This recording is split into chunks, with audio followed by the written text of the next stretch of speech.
का जो कैलाश पर्वत का वटवृक्ष है ना, रामायण में आप लोगों ने पढ़ा होगा, शंकर सहज स्वरूप सम्हारा। 120 किलोमीटर यहां से बरमान तक का एक पत्ता है भोले बाबा का, और उस बरगद के वृक्ष के नीचे भगवान विराजे। समस्त महात्माओं को पता चला कि भगवान ग्रस्त जीवन में आए हैं तो सबके लिए सूत्र प्राप्त होगा, सबको आनंद मिलेगा, इसलिए सब चलो। तो जिनका विवाह हुआ था वो और जिनका नहीं भी हुआ था वो भी सब पहुंचे कैलाश पर्वत पर। ढेर लग गया महाराज। शीश गंगे अर्धंग पार्वती सदा विराजत कैलासी, नंदी भृंगी नृत्य करत जहां बैठे हैं शिव अविनाशी। बड़े भाव से भोले बाबा विराजे। मैया पार्वती का भाव देख लो। स्त्रियों को विवाह करके क्या करना चाहिए, पार्वती जी को देख लो। आप करके भगवान के चरणों में प्रणाम किया तो कहा भगवान आप राम कथा सुनाइए। गृहस्थ जीवन क्यों? गृहस्थ जीवन केवल भोग विलास के लिए नहीं है। गृहस्थ जीवन है कि हमें जो कार्य हम अन्य अपने आश्रमों में नहीं कर सकते वो काम हम गृहस्थ जीवन में कर सकते हैं। जैसे आप मान लो सन्यासी हो गए, अब कोई पैसा वैसा कमाने ममाने का काम तो है नहीं, सन्यासी है हमारा, कुछ भी नहीं। अब मन में जागृति हो कि हम ऐसे बैठ करके शिव पुराण की कथा सुने, इतना खर्चा कहाँ से उठा पाएगा वो व्यक्ति। आपको इच्छा हो कि हम माता पिता की खूब सेवा करें, हम भंडारा कराएं, हम यज्ञ कराएं, हम अनेक प्रकार से काशी आदि में जाकर के वहां झरा भंडारा कराएं, ये संभव है? नहीं कर सकता व्यक्ति। तो धन्यो ग्रस्त आश्रम, 4 आश्रम है अपने, ब्रह्मचारी ब्रह्मचर्य, दूसरा ग्रस्त, तीसरा वान्यप्रस्थ और चौथा सन्यास। इनमें सबसे अच्छा यदि कोई साधन है तो वो अपना ग्रस्त आश्रम है। इससे अच्छा भी कोई दूसरा नहीं, इससे बुरा भी कोई दूसरा नहीं। यदि ग्रस्त जीवन में प्रवेश करके आप भगवान के चरणों से दूर हैं तो इस ग्रस्त के समान दूसरा कोई किसी प्रकार का अपमान का कारण नहीं है। बड़े बड़े महात्मा चाहते हैं कि हम भगवान की सेवा पूजा बैठ करके करें, और कितने उदाहरण हैं जिन्होंने गृहस्थी में रह करके भगवान का भजन किया। मैया ने बाबा को कहा भगवान आप ऐसा करो, उस जन्म में सती के रूप में तो मुझे भगवान राम के प्रति थोड़ा सा अविश्वास हो गया था, वो परीक्षा ले ली थी, सीता जी का रूप बना लिया था। अब आप ऐसा करो, आद्योपांत एक एक प्रश्न किया है कि भगवान ने अवतार क्यों लिया, अवतार का कारण क्या है, और अवतार लिया तो किसके यहाँ लिया, उनका जीवन कैसा रहा, भगवान की बाल लीलाएं क्या है, भगवान ने विवाह कैसे किया, भगवान ने धनुष यज्ञ कैसे किया, अहिल्या और ध्यान आदि कैसे, एक एक चीज पूछी मैया ने। और भोले बाबा ने संपूर्ण रामचरितमानस मैया को श्रवण करा दिया। तो कथा सुनने से क्या मिला? मैया कहती हैं अवकृत कृत्य भई मैं सुनहु तात विशेष, राम भगत दृढ़ उपजी बीते सकल कले। कथा का प्रभाव क्या है? बोले मैं कृतकृत्य हो गई, मेरे जीवन की जितनी भी संदेह रूपी ग्रंथियां थी वो सब गांठें खुल गई, कोई संदेह नहीं बचा। हमें लग रहा है कि अब हमारा पूरा काम हो गया, अब हमें कुछ करना शेष नहीं बचा। और दूसरा, राम भक्ति दृढ़ उपजी, जिन परमात्मा के प्रति मैंने विश्वास नहीं किया था उन भगवान के चरणों की भक्ति हमारे हृदय में वास करने लगी है। बीते सकल कलेश, हमारे सभी प्रकार के विघ्न बाधाएं कष्ट समाप्त हो गई। पूरी पढ़ाई लिखाई करके जब भगवान ने प्रसन्न कर दिया मैया को, तब सरखंडों के वनों में प्रवेश किया भोले बाबा ने, और मर्यादा स्थापित की भगवान ने कि यहाँ पर यदि कोई पुरुष प्रकट कर ले हो जाएगा, प्रवेश करेगा, तो ऐसे जंगल में पुरुष प्रकट प्रवेश करेगा और उसको स्त्री बनना पड़ेगा। तो वो शुद्धम्न नाम के राजा चले गए थे, उनको स्त्री बनना पड़ा था। सूर्य भगवान ने और इंद्र ने दोनों ने उनके साथ संग किया और वाली और सुग्रीव का जन्म हुआ। भगवान शिव ने बड़ा सुंदर वहां पर मां के साथ रमण किया है। रमण करते करते महाराज 10,000 वर्ष निकल गए और देवता हाथ जोड़ करके बाहर खड़े हैं। अंदर जाएंगे तो स्त्री बन जाएंगे और भगवान बाहर आते नहीं हैं। 1000 प्रकार से दुष्टों का हमारे ऊपर प्रभाव हो रहा है। ये तारकासुर कैसे मरेगा? 10,000 वर्ष तो ऐसे ही निकल गए। और भगवान शिव को मानसिक रूप से प्रणाम किया। यहाँ शिव महापुराण में मानसिक पूजा की विधि लिखी है। जो अपन पूजा करते हैं उससे भी बड़ी पूजा है मानसिक पूजा। आपके पास कोई सामग्री नहीं है और आपका मन है कि हम वेद लक्षणा गाय के 11 किलो लीटर दूध से भगवान शिव का अभिषेक करें, तो महंगा पड़ेगा ना थोड़ा। भगवान को 56 प्रकार के व्यंजन का भोग लगाएं, इतना घी चढ़ाएं, इतना दही चढ़ाएं, इतनी शक्कर चढ़ाएं आदि आदि। मन तो है लेकिन सामग्री नहीं है। तो उनके लिए शिव पुराण में लिखा है आप मानसिक पूजा करिए। आप आसन पर बैठ जाइए और आसन पर बैठ करके आंखें बंद कर लो और मन बनाओ कि भगवान शिव जी सामने विराजे हैं। और 11 किलो क्यों चढ़ाएं? फिर जब चढ़ाना ही है तो मन से 11,000 किलो चढ़ाएं ना।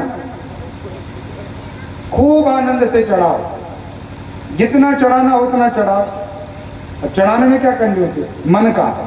और लिखा है महाराज कि जो पूजन का लाभ आपको प्रत्यक्ष रूप से होता है उससे 10 गुना ज्यादा मानसिक पूजा का लाभ होता है। भगवान की खूब सेवा करो, फूल बंगला सजाओ, विभिन्न प्रकार के फूलों को तैयार करो, बिल्व लाइए। आप अनेक प्रकार का भोजन बना करके तैयार करो कि हम स्वयं भोजन बना रहे हैं और ये सामग्री इतनी इतनी मैंने बनाई है, बाबा के चरणों में रखी है और भगवान को हम भोग दे रहे हैं। भगवान आनंद से पा रहे हैं उसको। ये क्या कहलाती है? मानसिक पूजा। हम जो पूजा करते हैं कई बार उस पूजा में 14 प्रकार के अपराध हमसे बन जाते हैं। 2-4 चीजें हम आपको बता दें जो कुछ गलतियां करते हैं अपन, जो सुधारना चाहिए। कोई भी भगवान की पूजा सामग्री हो उसमें पैर न लग पाए, ये बहुत सावधानी रखें। कई बार क्या करते हैं, सबसे पहले उनका पैर लगेगा सब सामग्री में। हम लोग देखते हैं ये सब। माताओं का पता नहीं क्या भाव होता है, वो बार बार अपने इस पैर के अंगूठे पर हाथ रखती हैं। पुरुषों की आदत होगी, आप जानो। एक बार आपने पैर में हाथ लगा लिया और फिर उसी से भगवान को छू लेती हैं, सामग्री भी छू लेती हैं और सब काम करती हैं। अब सोच लो आप, आपके चरणों की रज कहाँ पहुंची? भगवान के सिर पर। ये पूजा है आपकी। दूसरा, सामग्री में पैर लगा देते कई बार, उसी को फिर चढ़ाते हैं बार बार। तीसरा, जल चढ़ाएंगे या लोटा ले जाएंगे, तो लोटा तो मेरे पास नहीं रखा यहाँ, हम बता देते आपको। लोटा ऐसा पकड़ते हैं जैसे अंगूठा अंदर रहता है और ऐसा अंदर लोटा के अंदर अंगूठा, अंगूठा के अंदर आपका वो नाखून, और नाखून में कितना मैल है। पहले उसका स्नान कराया आपने अपने अंगूठे का जल में, और वही जल पर बोले बाबा आप ले लो। उसमें लिखा है महाराज, ये हंसी की बात नहीं है, यहाँ पुराण में लिखा है कि यदि आपके नाखून का स्पर्श जल में हो गया है तो वो कुत्ते के मुंह से स्पर्श किया हुआ जल हो गया। तो आदत है हमारी, क्या करें। कई लोग जल चढ़ाएंगे भोले बाबा को तो हाथ पहले आगे लगा लेंगे कि महाराज इसका स्नान हो जाए, फिर आगे बाबा स्नान करेंगे। अरे लोटे से चढ़ा दोगे तो क्या दोष हो जाएगा? कहां से आदत सीख लिए तो आप जानो। तीसरा, भगवान को कोई सामग्री ले जाना है तो अलग से नहीं ले जाएंगे, जल में ही चावल डाल लेंगे, जल में ही बेलपत्री डाल लेंगे, जल में ही फूल डाल लेंगे और हाथ भर के उसमें से निकालेंगे और फिर चढ़ाएंगे। एक बार जल में आपने यदि फूल डाल दिया है तो वो फूल चढ़ाने के योग्य नहीं है, वो चढ़ाने का दिन। आप फूल यदि मुरझा रहा है तो ऐसे जल छिटक दो उसके ऊपर, जल में मत डालिए उसको। किसी भी पदार्थ को आप ना किए मत। थाली रखिए पूजा की, पंडित जी ने बुलाया, दौड़ के उसी के ऊपर से निकल गए। ये भाव ही नहीं है कि पूजा की थाली को नाक रहे। किसी भी सामग्री में यदि आपका बाल गिर जाए तो आप तत्काल उसको अलग कर दीजिए। बाल को नहीं, सामग्री को, अपन बाल को अलग करते हैं। ये बहुत सूक्ष्मता से भगवान की पूजा की आराधना हमें करनी चाहिए, लेकिन इनमें थोड़ी थोड़ी चीजों का यदि हम ध्यान नहीं रखेंगे तो हमें उसका लाभ प्राप्त नहीं होगा। अब जितनी बातें सुनी है कम से कम इन पर अमल कर सकते हैं, तो कोई बहुत बड़ी बात भी नहीं है। पूजन का आप खूब भाव रखें, मानसिक पूजा भी करें, क्योंकि कलिकर एक पुनीत प्रतापा, मानस पुण्य हो या नहीं पापा। कलयुग में मानसिक पाप नहीं लगता। मन में आपने कोई पाप सोच लिया कि हम ऐसा करेंगे, तो क्रिया के द्वारा आप नहीं कर पाए, तो इस केवल कलयुग में ऐसा रिजर्वेशन आपको प्राप्त है कि आपको मानसिक पाप नहीं लगेगा। तो सतयुग, द्वापर, त्रेता आदि युगों में मानसिक पाप 4 गुना ज्यादा लगता था, तो कलयुग में मानसिक पुण्य लग जाता है। कितनी अच्छी व्यवस्था है। श्री शंकराचार्य जी महाराज ने एक दिव्य मानसिक स्तोत्र का निर्माण किया है। रत्नई कल्पित मानसम हिम जले स्नानं च दिव्यांबरम, नाना रत्न विभूषितम मृगमदा मोदांकितं चंदनम, जाति चंपक विल्व पत्र रचितम पुष्पम च धूपम तथा दीपम देव दयान दे पशुपते हृत्कल्पितम गृहताम। सौवर्णे, सोने की थाली में भोग लगाएंगे हम, स्टील की में क्यों, मानसिक ही तो लगा है। सौवर्णे मन रत्न खंड रचिते पात्रे घृतम पायसम, नाना भक्ष विदम पयो दधियुतम रंभा फलम पानकम, साता नाम युतम जलम रुचिकरम कर्पूर खंडोज्वलम, तांबूलम मनसा मया विरजितो भक्त्या प्रभो स्वीकुरु। शिव जी के मंदिर का निर्माण करके शिवालय की प्रतिष्ठा किसी का भाव हो तो लिखा, एक बार जो व्यक्ति इस प्रकार का कार्य कर दे तो यावत चंद्र विवाह करा, शिव पुराण में लिखा।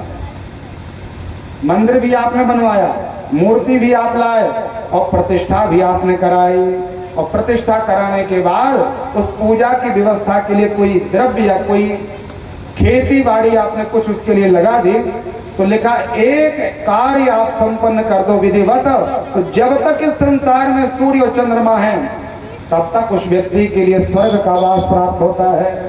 इतना बड़ा पुण्य है। लेकिन शंकराचार्य जी कहते जिनके पास ये विधि नहीं है, जिनके पास पैसा नहीं, वो क्या करें? तो बोले आत्मा त्वं गिरिजा मति सहचरा प्राणा शरीरम गृणम पूजाते विषयोपभोग रचना संचार प्रदक्षिणम विधि। ये जो हमारा शरीर है ये शिवालय है, और शिवालय के अंदर भगवान बैठते हैं, आत्मा ही भगवान शिव है। और जब हम चलते फिरते हैं ये आपकी परिक्रमा है, जब हम कुछ बोलते हैं तो ये आपके सुंदर मंत्र हैं, आपकी स्तुति है। जब हम सो जाते हैं भगवान तो ये आपकी समाधि है। जब हम कुछ खाते पीते हैं तो ये आपका भोजन है।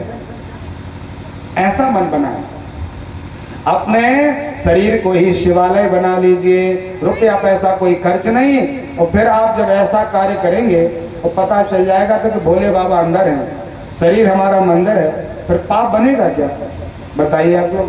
पर झूठ बोलोगे तो किसी की हिंसा करोगे, जो नहीं खाना चाहिए, जो नहीं पीना चाहिए वो पिएंगे खाएंगे क्या, जब पता है भोले बाबा अंदर विराजे हैं। आजकल शौचाचार समाप्त हो गया है, बहुत प्रकार से आहार की जो व्यवस्था है वो एकदम निकृष्ट जैसी हो गई है। घर में किचन में अन्नपूर्णा जी की फोटो तो लगाएंगे कि भोले बाबा अन्नपूर्णा जी के दिव्य प्रसाद को पा रहे हैं कटोरा लेके, लेकिन अपने घर में मांस मच्छी आदि को भी तैयार करेंगे। दुनिया भर के जो जीव रहते हैं वो आपकी रसोई में पकते हैं। ये मैं नहीं बोल रहा हूं, मैं आपको एक श्लोक बता रहा हूं। लिखा है महाराज, कितना भी दान पुण्य कर लो, कितना भी भजन कर लें, 1,00,000 बार रामायण का पाठ कर लो, एक बार आपकी रसोई में मांस पक गया है या मदिरा का पान हो गया है या आपके शरीर में ये वस्तु पहुंच गई है, तो ये व्यास जी का वचन है, मैं नहीं बोल रहा हूँ। राक्षसे योनिमाप्नोति सकृन्मासस्य भक्षणः 60 वर्ष सहस्राणि विष्टायाम परिउच्यते। जिसने एक बार मांस भक्षण कर लिया उसको 60,000 वर्षों तक विष्ठा का कीड़ा बनना पड़ता है। ये व्यास जी का वचन है महाराज। इसलिए आहार शुद्धि सर्व शुद्धि ही। आहार यदि हमारा शुद्ध है तब हमारा सभी प्रकार का कार्य शुद्ध हो जाता है। भगवान भोले बाबा भूत भावन कैलाशवासी मां पार्वती जी के साथ विहार कर रहे हैं। देवता तो सब छुपे हुए हैं, तो उन्होंने मानसिक पूजा प्रारंभ की। जब सीधे सीधे अभिषेक तो कर नहीं पाएंगे, अब बाबा का मन से अभिषेक करो, तब वो समझ जाएंगे कि हमारी आराधना चल रही है। तो उन्होंने मानसिक उपचार पूजा की और भगवान समझ गए कि देवता बड़े परेशान हैं। तो बाबा को व्यास जी के वचनों का उस समय ध्यान आया कि व्यास जी महाराज ने 18 पुराण लिखे। कितने पुराण लिखे व्यास जी ने? 18 है, और उसमें 2 बातें लिखी हैं केवल। बातें तो बहुत लिखी, क्या नहीं लिखा, लेकिन उन 18 पुराणों का सार केवल 2 बातें हैं। वो 2 बातें क्या हैं? बोले 18 सहस्रेषु व्यासं वचनद्वयम् परोपकाराय पुण्याय पापाय परपीडनम्। आपकी मनवाणी व्यवहार के द्वारा, आपके रुपया पैसा धन और शरीर के द्वारा किसी का यदि अपमान हो जाए, अहित हो जाए, तो इससे बड़ा दूसरा कोई पाप नहीं है। और आपके मनवाणी वचन धन रुपया पैसा कौड़ी आदि के द्वारा दूसरों का उद्धार हो जाए, उसका काम बन जाए, तो इससे बड़ा दूसरा कोई लाभ नहीं है। परहित सरिस धर्म नहीं भाई, पर पीड़ा सम नहीं अधिमाई। बाबा को लगा जब संसार का हित करना ही है तो जल्दी करो, और भगवान ऊर्ध्व रेता है। सिद्धि कैसे है? ऊर्ध्व रेता। भगवान का कभी वीर्य स्खलित नहीं होता, लेकिन संसार की रक्षा के लिए भगवान ने अपने तेज को एकत्र करके और भगवती के उदर भाग में प्रवेश कराने के लिए तैयार हुए। और देवताओं को खूब छटपटाहट से हुई कि महाराज जल्दी करो। तो कपोत का रूप लेकर के अग्नि को प्रवेश करा दिया, पक्षी रूप बनाया कि मनुष्य रूप से जाएंगे तो स्त्री बन जाएंगे, और कपोत रूप में अग्नि प्रवेश करती है। उसी समय मैया ने देखा कोई जीव आ गया, तो भगवती चुप गई। नितांत एकांत में भगवती प्रवेश कर गई, और बाबा का वह वीर तेज स्खलित हो गया। कपोत रूपी अग्नि ने पान कर लिया। बोले शंकर भगवान की जय हो। और महाराज अग्निदेव ने जब बाबा का तेज ग्रहण किया, उनके शरीर में दाह संस्कार होने लगा, दाह जलने लगा। अग्नि को ही अग्नि प्रकट हो गई। अग्नि क्या नहीं पचा सकता, लेकिन बाबा का वो तेज था, तो अग्नि महाराज कांपने लगे। देवताओं के पास आए, बोले महाराज कोई जल्दी से विधि बताओ, हम तो इसको वमन करना चाहे तो उल्टी कर देंगे, हम निकाल देंगे। क्योंकि भगवान का तेज किसी में साहस नहीं कि वो धारण कर सके। तो सरखंडों के पर्वतों के बड़े बड़े अट्टालिकाओं के पास जाकर के महाराज अग्निदेव ने भगवान शिव का वह दिव्य तेज वपन किया, उल्टी कर दी, जिससे हिरण्य जाता हिरण्य गर्भः सममूर्ताग्रे भूतस्थ जाता पतिरेकयासे सताधार पृथ्वी मां कस्मै देवाय विधिखाप्यदेम। जितना भी सोना है ना, जितना हीरा पन्ना सोना बैदूर्ण पुखराज जो भी नंग और जितना भी ये धन है, ये सब भगवान शिव का तेज है। बड़े बड़े पर्वतों के ऊपर स्वर्ण जैसे शिखर लग गए बाबा के उस तेज के कारण। स्वर्ण का निर्माण भगवान के तेज से होगा।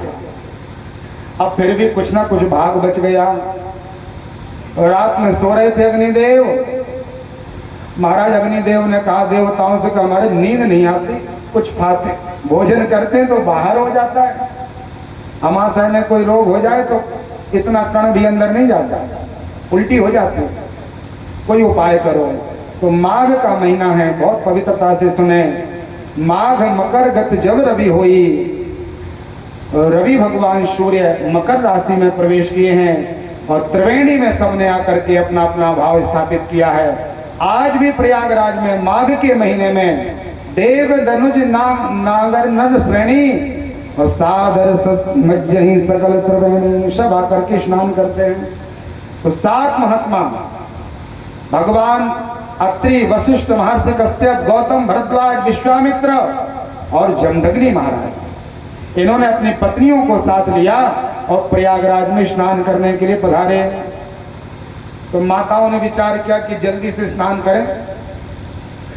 तो अरुंधति मैया और अन्य उनकी जो 6 और स्त्रियां हैं वो सब अपने वस्त्र को लेकर के त्रिवेणी में स्नान करने के लिए गई। तो माघ में कितनी ठंड होती है, बड़ा भारी ठंड का समय था। तो ये थर-थर कांप रही थी मानो। और अग्नि की वो माया, अग्नि ने ठंड ज्यादा बढ़ा दी और माया रूपी अग्नि वहां पर प्रकट हो गए। जैसे अपन आग जला लेते स्नान के पहले कि स्नान करके आएंगे तो अग्नि को ताप लेंगे। और कई लोग पैर से तापते ना, कितने लोग तापते हैं पैर से? हाथ उठा, उठाएगा कोई नहीं, लेकिन तापता सब है। यही तो है। अग्नि को, सूर्य को बहुत सावधानी से सुनना। भगवान सूर्य के तरफ यदि आप मूत्र विसर्जन आदि करते हैं या उनको अपना चरण दिखाते हैं या अग्नि को पैर दिखाते हैं या अग्नि को पैर से सेंकते हैं या भगवान वायुदेव या जल, इनका यदि आप इस प्रकार से आश्रय लेते हैं तो आप बड़े भारी पापी हैं। क्योंकि ये जो 8 प्रकार की प्रकृति है ये साक्षात परमात्मा है। गीता में भगवान कहते हैं कि 8 प्रकार की प्रकृति हमारी सेवा करती है और ये 8 प्रकार की प्रकृति के रूप में भगवान शिव ही वास करते हैं। तो अग्निदेव प्रकट हो गए। तो देखो, अरुंधति मैया ने सभी स्त्रियों से कहा कि स्नान करके अग्नि मत तापना। तो अन्य स्त्रियां कहने लगी क्यों नहीं तापेंगे? अरे अग्नि जब जली हुई दिख रही है तो लौट करके स्नान करके थोड़ा इसके पास बैठ जाएंगे। तो मैया अरुंधति ने बताया कि ये अग्नि किसी माया के रूप द्वारा जलाई गई है, ये हकीकत की अग्नि नहीं है। माँ अरुंधति ने तो अग्नि के पास नहीं गई, लेकिन जो महात्माओं की अन्य 6 स्त्रियां थीं वो गई और अग्नि को तापने लगी। और अग्नि के अंदर जो भगवान शिव का वीर्य था, भोले बाबा का जो तेज था, अग्नि ने उनके रोम छिद्रों के द्वारा उन 6 स्त्रियों के गर्भ में भोले बाबा के बच्चे को गर्भ स्थापित कर दिया। बोले शंकर भगवान की जय हो। बड़े बड़े महात्माओं की स्त्रियां, 6 स्त्रियां गर्भवती हो गई महाराज। अब पंडित जी ने विचार किया कि देखो हम लोग ब्रह्मचर्य से हैं, तपस्या पूजा कर रहे हैं और हमारी स्त्रियां गर्भवती कैसे हो सकती है? बड़ी बेविचारनी है, छोड़ दो इनको। तत्काल 6 स्त्रियों का त्याग कर दिया। अब इन लोगों ने विचार किया कि देखो हमारी सुचिता में कोई कमी नहीं है, हम लोगों ने कोई ऐसा अपराध नहीं किया, लेकिन हमारा गर्भ कैसे आ गया, क्या कारण है? तब अरुंधति ने बताया कि मैंने आपको बार बार निवेदन किया था, समझाया था कि अग्नि माया की अग्नि है, इसके पास मत जाओ। भगवान शिव का तेज अग्नि के पास था और वही अग्नि के द्वारा आप लोगों को प्राप्त हो गया। इनको बड़ी लज्जा आई और ये कहां पहुंची? प्रयागराज से गई हैं उत्तराखंड, जहां पर भगवती मां गंगा जी का प्राकट्य है, गंगोत्री। बोलिए गंगा माई की जय हो। गंगोत्री में जाकर के नितांत एकांत स्थान पर इन्होंने विचार किया ये पाप हमारे अंदर आ गया। तो 6 स्त्रियों ने अपने अपने गर्भ को वहां पर समाप्त कर दिया, छोड़ दिया मंत्रों के द्वारा। किसी के यहाँ से एक सिर निकला, किसी के यहाँ से हाथ निकला, किसी के यहाँ से पैर निकला, किसी के यहाँ से पेट निकला। ऐसे 6 भाग उन स्त्रियों के गर्भ से प्राप्त हुए और उन्होंने गंगा जी में प्रवाहित कर दिया। कुछ नीचे कृतिकाएं मां गंगा जी में स्नान कर रही हैं, देवांगनाएं हैं वो।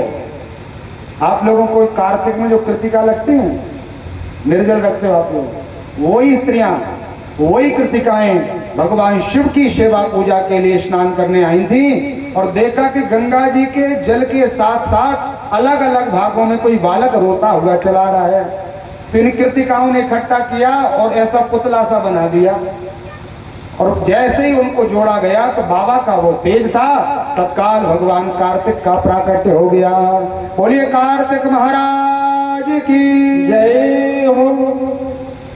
और 6 स्त्रियों ने विचार किया इतना सुंदर बालक है, इसको पहले दूध हम पिलाएंगे। बहुत सुंदर हुए कार्तिक जी महाराज। और दूसरी ने विचार किया पहले हम पिलाएंगे। तो कार्तिक जी ने विचार किया 6 माताएं जब स्तनपान कराना चाहती हैं तो 6 मुख धारण कर लें। तो भगवान कार्तिक जी ने 6 सिर लगा लिए और 6 माताओं का स्तनपान अलग अलग मुख के द्वारा सबके भाव को स्वीकार किया। तो भगवान कार्तिक जी का दूसरा नाम सडानन हो गया। 6 आनन होने के कारण महात्मा कार्तिक जी सडानन हो गए। और नीचे आए कार्तिक जी तो हरिद्वार के आगे ऋषिकेश पवित्र क्षेत्र है। ऋषिकेश में महात्मा विश्वामित्र जी से इनकी भेंट हुई। शिव महापुराण में लिखा हुआ है, सय्यां रतिकरीं कृत्वा पुष्पचंदन चर्चितम सहस्रवर्ष संपन्नम देवमायेन मांगतः अग्निर्भूत्वा कपोतो हि प्रेता सर्वनिर्झरीं अभक्ष भक्षणां वीर्यं चत्वा तो निखिलं ययाम् अद्य प्रभुत देवानां वन्द्या भार्या भवत्यतीं सर्वभक्षि भवस्तुते पीडितां च निःश्रय्याम् मार्ग मासे स्थिते पक्षे तिथि षष्ठ्यां मुनीश्वरः प्रादुर्भूतो भवत्यस्य शिवपुत्रस्य भूपते। मार्गशीर्ष का महीना है और कृष्ण पक्ष है। छठ के दिन षष्ठी के दिन भगवान कार्तिक जी का जन्म हुआ था। उस दिन उनकी कार्तिक जी की जयंती मनाई जाती है। महात्मा विश्वामित्र जी उनको मिले और संस्कारम कुरु मे तातो यथा भक्तेन संहितम श्वेत मुनि ते अपना हवा देवी नाम बालतः। विश्वामित्र जी महाराज आए और सभी प्रकार के संस्कार किए जो बालक के संस्कार होते हैं। खूब पढ़ाई लिखाई की, अनेक प्रकार की विद्या दी और इतने ये युद्ध करने में कौशल हो गए महाराज कि जैसे बर्बरीक जी बोलते थे महाभारत में कि महाराज हमें तो 3 पल दे दो, 3 क्षण में हम सब कर लेंगे। ऐसे ही कार्तिक जी महाराज हुए बड़े दुर्दांत श्रेष्ठ धनुर्धर। बाबा को पता चला, मैया पार्वती को पता चला कि मेरा बेटा ऐसे ऐसे जन्म हुआ है। तो मैया पार्वती जी ने सबसे पहले अग्नि को श्राप दे दिया, सर्वभक्षी भव। पहले अग्नि सब कुछ नहीं पाते थे, केवल स्वाहा सुधा ही पाते थे। आप आहुति करो तो वही लेते थे, लेकिन अग्नि को श्राप दे दिया कि तुम सर्वभक्षी हो जाओ, कीट पतंगे आदि सब पाने लगे। तो अग्निदेव ये सब करने लगे और देवताओं से कहा तुम लोगों पर रहा नहीं गया, एक क्षण भी तुम लोगों ने इंतजार नहीं किया और हमारा जो गर्भ होना चाहिए था वो गर्भ अन्य स्त्रियों के द्वारा जन्म हुआ। हमने अपने उदर में अपने बेटे को धारण नहीं किया, वो सुख हमें प्राप्त नहीं हुआ। इसलिए हम श्राप देते हैं जितनी भी देव स्त्रियां हैं, जितनी भी देवताओं की पत्नियां हैं, वो सब बांझ हो जाएं, उनकी यहाँ भी कोई बेटा बेटी ना हो। ये मैया ने श्राप दे दिया। कार्तिक जी की खूब सेवा पूजा की महाराज। बड़े भाव से कार्तिक जी को मैया पार्वती ने अपने हृदय से लगाया, गोदी में बिठाला और निवीर्यम वीरभद्रंचा कुमारा पार्वती तथा सुंदर भोजन लाई है मैया। अनेक प्रकार के लेह चोस भक्ष्य भोज्य प्रकार की सामग्री अपने बेटे को दी। देवता छुपे छुपे बैठे थे, सब इकट्ठे हुए और सब आकर के कैलाश पर्वत पर आए। बोले भगवान अब आपका बेटा इतना बड़ा हो गया, जल्दी से युद्ध के लिए भेज दो। मैया ने कहा शर्म नहीं लगती तुम लोगों को? अभी छोटा सा बेटा है, अभी अच्छे से इसने खाया पिया नहीं, आराम नहीं किया, कोई वाली लीलाएं नहीं हुई, युद्ध करना चाहते हो? इतना छोटा सा बेटा युद्ध कैसे करेगा? बोले बाबा ने समझाया देवी विश्वामित्र जी ने इनको खूब पढ़ा लिखा करके भेजा है, आप तैयार हो जाओ, प्रथम तिलक तो आपको ही करना है। तो मैया पार्वती ने सुंदर पूजा की थाली तैयार की और स्वस्ति न इंद्रो वृद्धस्रवाः स्वस्ति न पूषा विश्ववेदाः स्वस्ति नस्तार्क्ष्यो अरिष्टनेमिः स्वस्ति नो बृहस्पतिर्दधातु। मैया ने स्वस्ति वाचन कर्म किया, खूब शुभकामनाएं प्रदान की। देवताओं ने कहा कि हम सब सेना और आप हमारे सेनापति, आप जैसा कहेंगे वैसा करेंगे। तो सभी प्रकार के देवताओं का अधिपति भगवान कार्तिक जी को नियुक्त किया गया, सेनाध्यक्ष हुए महाराज। और इनकी कुशलता के साथ जब युद्ध किया गया तो तत्काल तारकासुर का इन्होंने वध कर दिया। बोले कार्तिक जी महाराज की जय। कार्तिक जी महाराज ने बड़ी कृपा की और सभी देवताओं को उनके जो कष्ट थे उन कष्टों से उनका जाकर के निदान हो गया। ये दिव्य चरित्र शिव महापुराण में और भगवान तुलसीदास जी महाराज ने भी बड़े भाव से इसको गाया है। इन सभी प्रकार की कथा का जो हमारा लाभ है वो महात्मा तुलसीदास जी कहते हैं, आगम निगम प्रसिद्ध पुराना षडमुख जन्म सकल जग जाना, तब जन्म्यो खड्गवदन कुमारा, तारक असुर समरत ही मारा। जगु जान सन मुख जन्म कर्म, प्रताप पौरुष रतन, एहि तुम्हें वृष के तो सुत कर, चरित संक्षेप यह उमा शंभु विवाह देनर, नारी कहीं गावई, कल्याण काज विवाह मंगल, सर्वदा सुखदा। बोले शिव पार्वती भगवान की, श्री कार्तिक जी महाराज की जय, शिव महापुराण की जय। नमः पार्वती पतये हर हर महादेव। ये महापुराण का कुमार खंड यहाँ पर पूर्ण हुआ। लिखा हुआ है कि धर्मोचित यदि लड़ाई हो रही हो, कैसी लड़ाई? ऐसा नहीं कि किसी को परेशान करने के लिए आप लड़ाई कर रहे हो और फिर आप ये प्रसंग सुन लो वो आपकी जीत हो जाए, ये नहीं लिखा। यदि आपकी कोई गलती नहीं है और व्यर्थ में कोई आपको परेशान कर रहा है, कोर्ट कचहरी और हाई कोर्ट तक आपका केस चला गया, तो आप बिल्कुल साफ पाप हो। और ऐसी स्थिति में आपकी विजय नहीं हो रही हो तो आप कार्तिक जी के कथा का प्रसंग श्रवण करें। कार्तिक जी के जन्म से लेकर के देवताओं की विजय तक का ये प्रसंग यदि आप श्रवण करेंगे या पाठ करेंगे, मनन करेंगे, तो आपकी जीत सुनिश्चित है, आप विजय श्री को प्राप्त हो जाओगे। इसके बाद भगवान शिव और मां पार्वती की सुंदर सुंदर लीलाएं हैं। एक बार मैया ने क्या किया, भगवान शिव जी बड़े भाव से बैठे थे, राम राम राम राम कर रहे होंगे और कौतुक में आकर के मैया ने पीछे से आकर और भगवान शिव के नेत्र बंद कर दिए। कई लोग खेल खेल में कर देते हैं, बताओ हम कौन हैं।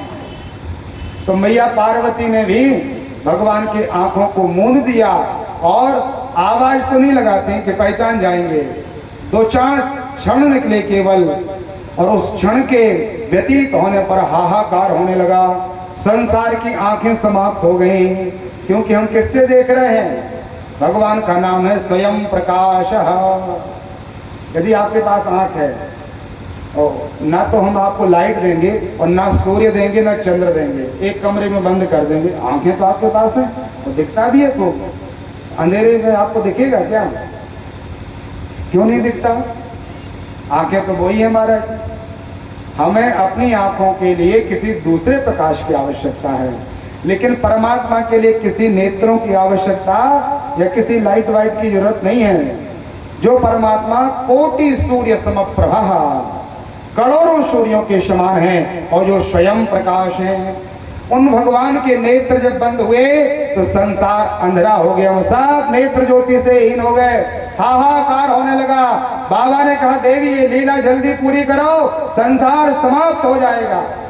तो जगदम्बा ने हाथ पीछे के आगे खड़ी होकर के दंडवत प्रणाम किया और भोले बाबा ने जो आंखें ऐसे खोली तो उनके एक दाहिने नेत्र से एक अश्रुपात हुआ, जमीन में गिरा, उसी से एक बालक का जन्म हो गया और वह बालक बिना आंखों का ही हुआ, इसलिए उस बालक का नाम अंधक हो गया। और ये भोले बाबा और पार्वती का ही बेटा है, क्योंकि बाबा की और माँ की लीला से हुआ है। क्योंकि उसके शरीर में आंखें की ज्योति नहीं है तो नाम क्या रखा गया? अंधक। बाबा ने कहा देवी तुम्हें खूब बेटा बेटा चाहिए था, अब ले लो, ये बेटा ही है, इसका पालन पोषण करो। मैया ने कहा भगवान अब ऐसे बेटे को लेंगे जो देख ही नहीं सकता और बहुत सुंदर भी नहीं थे महाराज, अंधक। कालांतर में भगवान का आदेश हुआ तो मैया ने रख लिया। बहुत लंबा सा समय हो गया, मन तो बिल्कुल भी नहीं था माँ का, लेकिन अब बाबा का आदेश लेना है। एक बार भगवती माँ, कश्यप जी की पत्नी का नाम है दिति, बहुत सावधानी से सुनना। कश्यप के 13 विवाह हुए हैं, जिनमें दिति, अदिति, विनीता, कद्रु, दानवी, मानवी आदि आदि इनकी पत्नियां हैं। जो अदिति हैं उनसे सभी प्रकार के देवता हुए, जितने भी देवता हैं, और जो दिति मैया है उससे सभी प्रकार के राक्षस हुए, दैत्य हुए।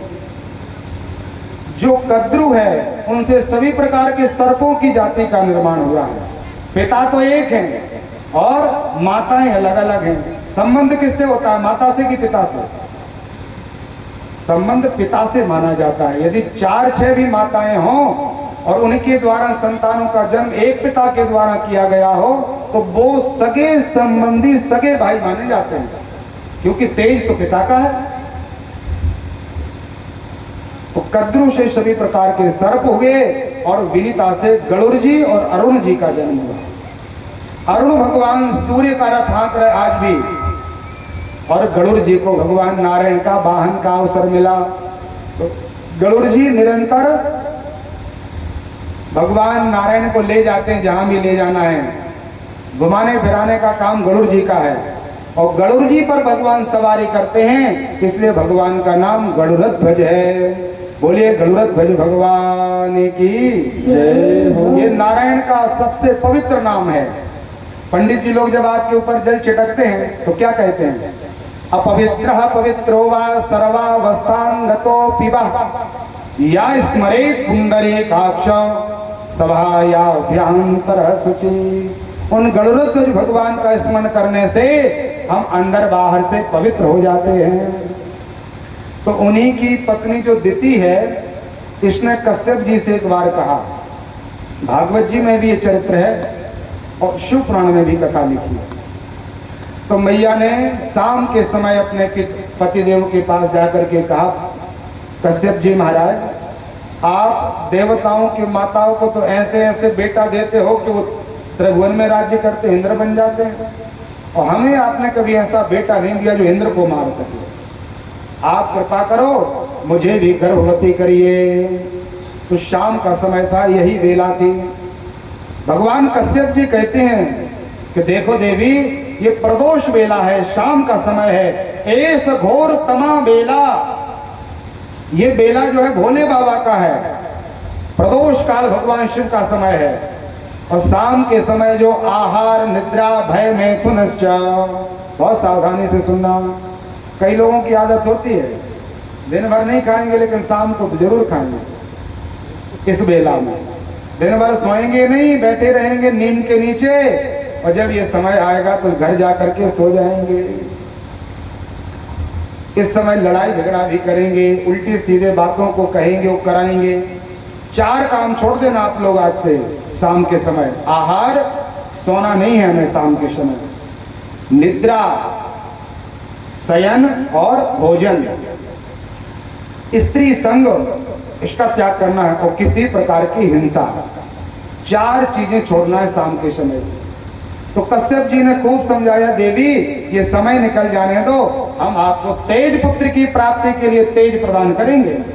लेकिन होनहार बलवान को वो होना ही था, तो बार बार मना करने पर भी मैया मानी नहीं। तो इन्होंने उनके गर्भ में बीज रोपण किया और बड़े बड़े राक्षसों का गर्भ में प्रवेश हो गया।